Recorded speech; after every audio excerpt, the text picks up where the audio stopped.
कृष्णाय वासुदेवाय हरे परमात्मने कृष्णाय गोविंदाय नमो नमः। नमो पंकजनाभय नमो पंकजमालिने नमो पंकजमित्रे नमस्ते पंकजांगाये। আজ আমাদের আলোচনায় হচ্ছে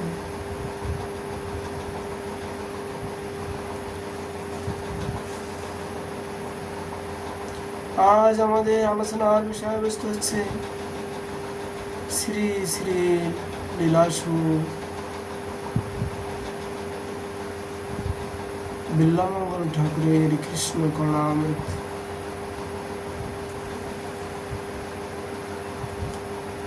বিল্লামঙ্গল ঠাকুর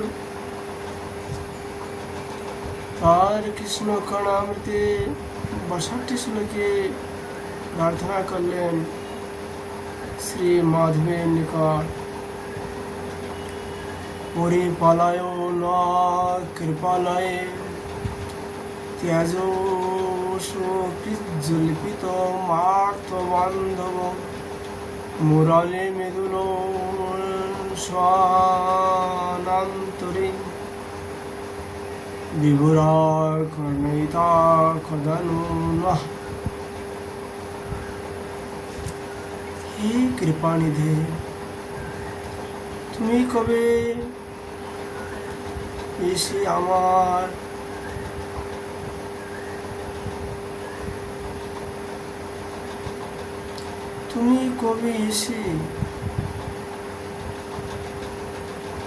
তোমার বিরহ তাপ থেকে আমাদের রক্ষা করবে।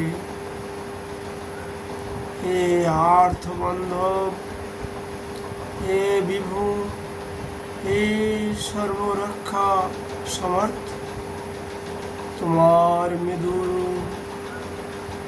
মুরলী রবির মধ্যে কবি একটিবারও আমাদের কথা শুন।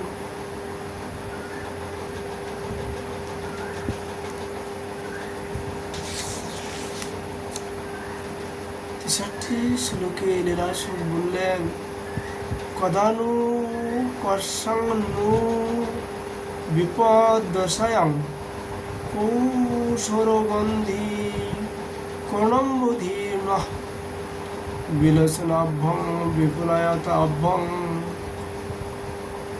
মালোকৈষ্যাং বিষয়ীকরতি।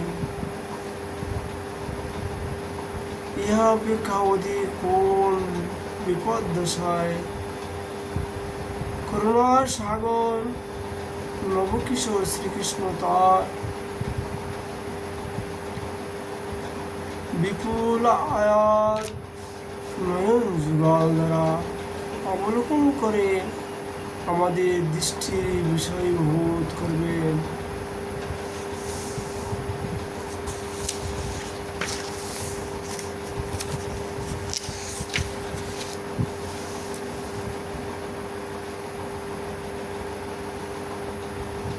লীলাসু 64 শ্লোকে বললেন, প্রার্থনা করলেন, মধুর মধুর বিম্বে মঞ্জুলং মন্দহাসে শিশিরম মৃতনাদি শীতলং দৃষ্টিপাতে বিপুল মরুণ নেত্রে বিশ্রুতং বেনুনাদি মরকত মনি নীলং বাল মালক কয়েনু। যিনি অধুর বিম্বে মধু মন্দহাস্যে মঞ্জুর অমৃত নাদে স্নিগ্ধ দৃষ্টিপাতে শীতল অরুণ নেত্রে বিপুল ও বেনুনাদে বিখ্যাত সেই মরকত মনে নীল কিশোরকে আমি কবে দেখব?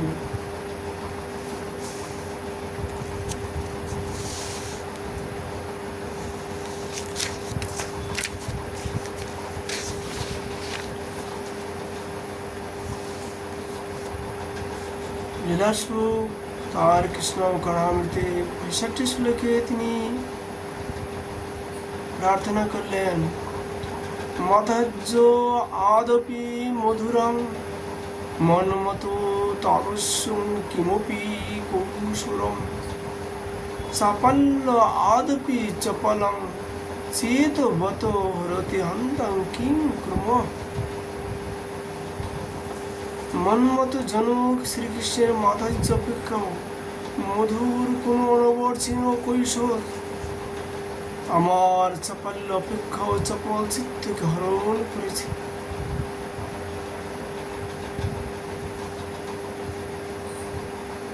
হায়, এখন আমি কি করি?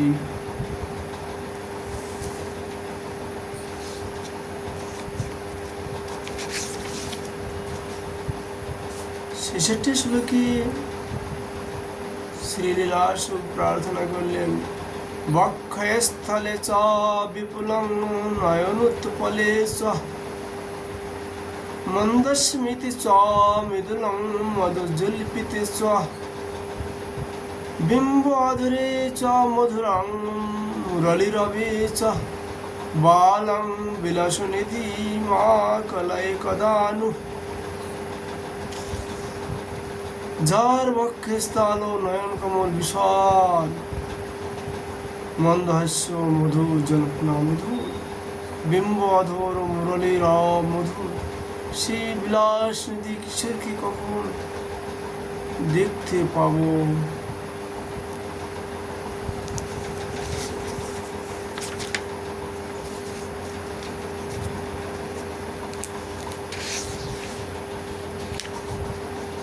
লীলাসুখ ৬৭ শ্লোকে প্রার্থনা করলেন, আরার্দাবলোকিত ধুরা পরিণদ্ধ নেত্রে মা বিস্কৃত স্মিত সুধা মধুর অধরষ্ঠম আদ্যং পুমং শোভবতং সহিতং বরিবরঃ মালোকয়ন্তি কৃতেন কৃতো পুণ্যকুঞ্জা। যার নয়ন যুগল প্রায় করুণা রসে আর্ত, যার সুধা মধুর অধরুষ্টে অন্তর মৃদু হাসি প্রকাশিত, যার মস্তক শিখি পিচ্ছি পরিষ্কৃত, মহাপুণ্যবান কৃতি ব্যক্তিগণী এমন সৌন্দর্য মাধুর্য সিন্ধু শ্রীকৃষ্ণের দর্শন প্রাপ্ত হন।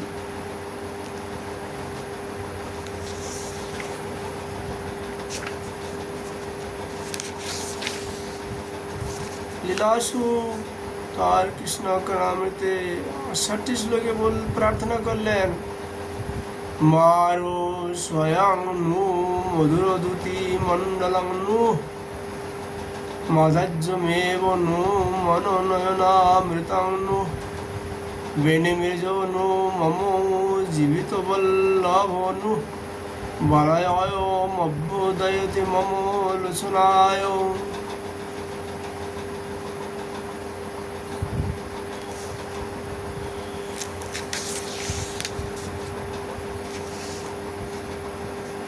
ইনি কি স্বয়ং গন্ধর্ব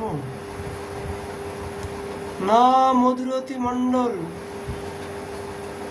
ভগবান শ্রীকৃষ্ণ দেখে দেখে প্রার্থনা করলেন।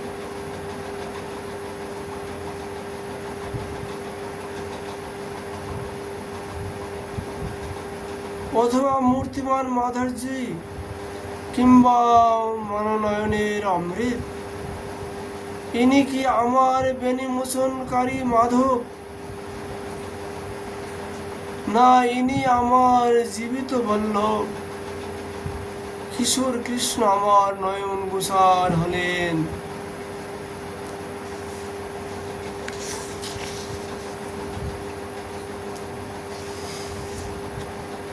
লীলাশ্রম আবার প্রার্থনা করলেন প্রভুর নিকট, বালো অয়ো মালেলো বিলোচনেন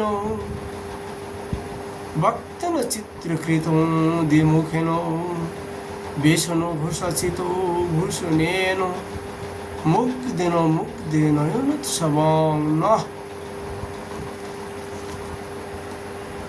এই কিশোর শিব চঞ্চল নয়ন দ্বারা সর্বদিকে শোভাবর্ধনকারী শ্রীমুখের দ্বারা ব্রজগোপগণের যোগ্য বেশ ও রূপভূষণের দ্বারা আমাদের নয়ন উৎসব প্রকৃত করেছেন।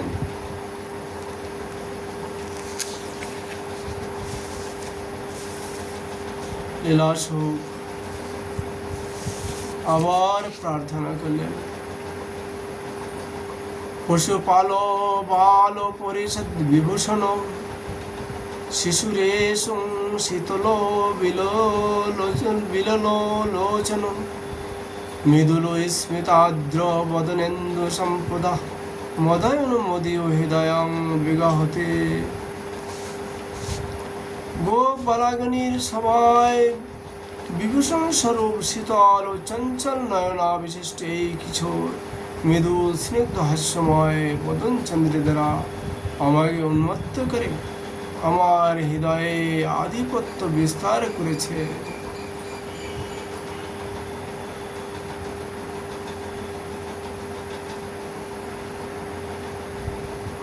আমরা আজকের মতন কৃষ্ণকাহিনীতে আলোচনা এখানে বিশ্রাম করছি। রাধা মাধবের কৃপালে